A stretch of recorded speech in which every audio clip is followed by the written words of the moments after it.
Hello friend, आज हम आपको सूक्ष्मजीव के बारे में बताएंगे। ये हमारा क्वेश्चन टॉपिक वाइज चलेगा। तो चलिए क्वेश्चन आंसर हल करते हैं। सूक्ष्मजीव सर्वव्यापी होते हैं।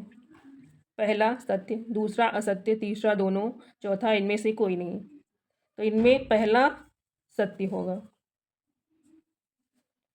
इनमें दूसरा क्वेश्चन है, सूक्ष्मजीव पाए जाते हैं हवा, पानी, मिट्टी, पौधों एवं जंतुओं के अंदर, सभी जगह, इनमें से सभी। तो इनमें से सभी, चौथा आंसर सही होगा। तीसरा क्वेश्चन,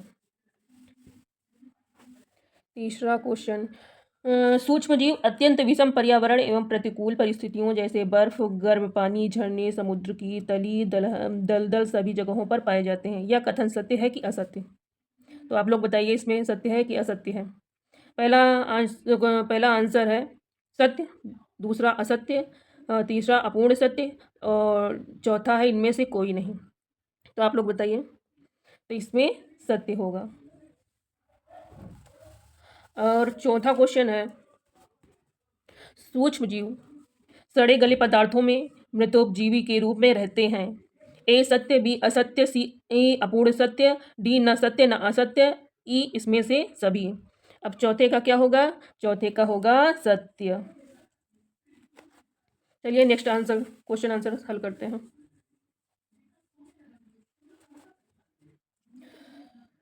कुछ सूक्ष्मजीव जंतुओं और पौधों में ... किस रूप में रहते हैं? तो इसका आंसर क्या होगा? आप लोग बताइए। इसमें होगा ए, परजीवी के रूप में। इसमें होगा कुछ सूक्ष्मजीव जंतुओं और पौधों में परजीवी के रूप में रहते हैं। छठवां क्वेश्चन है, मनुष्य की आंत में परजीवी के रूप में कौन पाया जाता है? तो इसमें कौन सा होगा छठवें क्वेश्चन में? ए जेंथोमोनास साइट्री, एंटी अमीबा हिस्टोरिका, कहकर इनमें से कोई नहीं। छठवें का होगा एंटी अमीबा हिस्टोरिका। मनुष्य की आंत में परजीवी के रूप में कौन सा पाया जाता है? एंटी अमीबा हिस्टोरिका के रूप में। सातवां क्वेश्चन, नींबू के पौधे पर जेंथोमोनास साइट्री नामक जीवाणु कौन सा रोग पैदा करता है? ए टिटैनी, बी पेचिस, सी कैकर, डी कैंसर।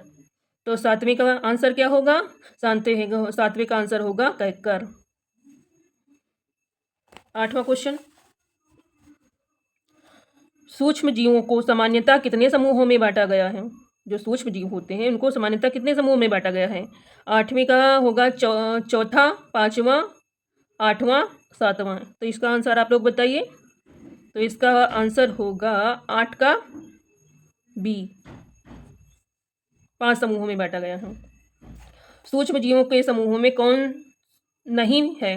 सूक्ष्म जीवों के समूहों में से कौन नहीं है? जीवाणु, सॉरी माय फॉल्ट। सूक्ष्म जीवों के समूहों में कौन नहीं है?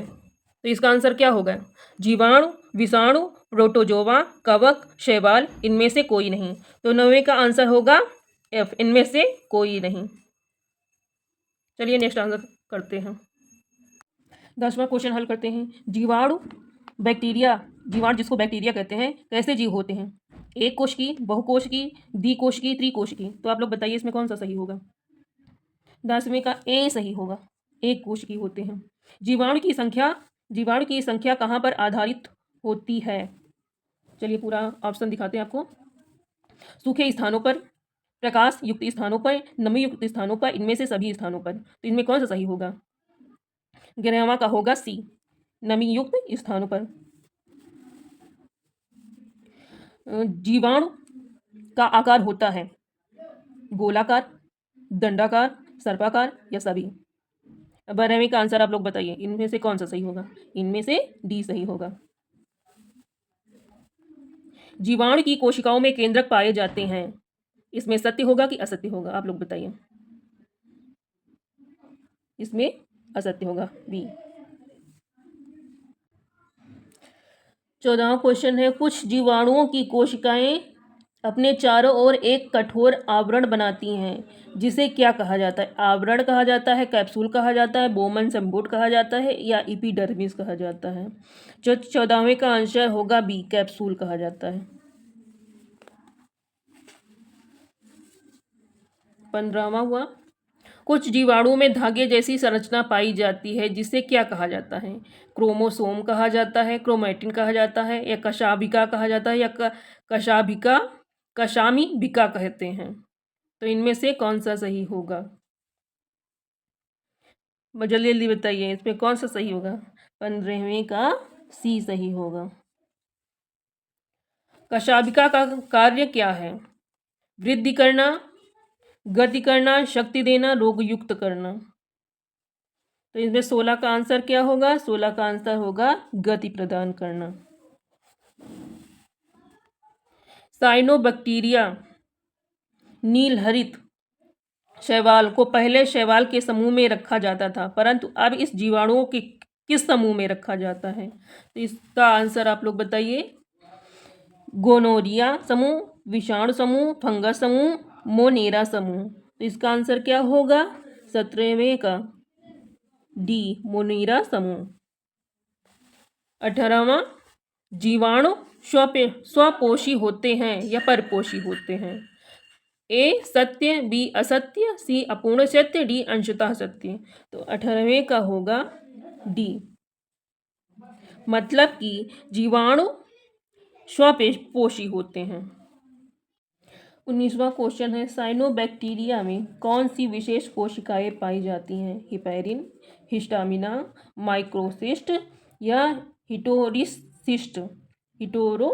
तो इसमें कौन सा आंसर सही होगा? 19वें का डी सही होगा, डी, हेटेरोसिस्ट। अब है 20वां क्वेश्चन, साइनोबैक्टीरिया किसकी स्थिरीकरण कहते हैं जो उपयोगी होते हैं? A oxygen, B hydrogen, C nitrogen, D sulphur. तो इसमें कौन सा सही होगा? 20वें का सी सही होगा, नाइट्रोजन। ऐसा कौन सा साइनोबैक्टीरिया है जो भोजन के रूप में उपयोग किया जाता है? स्पाइरोलिना, हिस्टोलिका, एंटीअमीबा या जेंथोमोनास? 21वें का आंसर क्या होगा? 21वें का आंसर होगा ए, स्पाइरुलिना। 22वां क्वेश्चन है, एक मिनट, जीवाणु से होने वाले रोग हैं टाइफाइड, निमोनिया, तपेदिक या टीबी, पेचिस, टाइफाइड, निमोनिया, टीबी। ये तीनों इनमें से कोई नहीं। तो इसमें ई सही होगा। टाइफाइड, निमोनिया, टीबी ये तीनों हैं, जीवाणु से होने वाले रोग होते हैं। एक विशेष नोट है जो हम आपको दिखाना चाहेंगे, ये बैक्टीरिया डिजीज।